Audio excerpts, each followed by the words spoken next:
अस्सलाम वालेकुम दोस्तों, पाकिस्तानियों के लिए बड़ी खुशखबरी आ चुकी है कि पेट्रोल के अचानक में दोस्तों बड़ी कमी सामने आ चुकी है। शहबाज शरीफ का एक बहुत धुआंधार बयान जारी हो चुका है।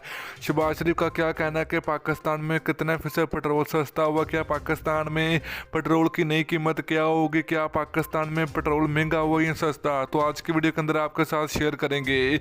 तो दोस्तों से पहले अगर आपने अभी तक इस वीडियो को लाइक नहीं किया तो वीडियो को लाइक करें, चैनल को सब्सक्राइब करें, बेल आइकन जरूर इनेबल करें ताकि आप लोगों को मज़ीद वीडियो मिलती रहेगी। तो चलिए दोस्तों आपको बताते चलें कि शहबाज शरीफ का एक बड़ा बयान सामने आ चुका है। तो नाज़रीन, शहबाज शरीफ का कहना है कि पाकिस्तान में अभी भी पेट्रोल की जो कीमत है दोस्तों ये 270 तक पहुँच सकती है, क्योंकि अभी पाकिस्तान में जो पेट्रोल की अभी कीमत चल रही है वो 210 रुपये, तो मज़ीद कीमतें बढ़ाई जाएंगी। तो दोस्तों इस बयान ने पूरे पाकिस्तान में हलचल मचा दी।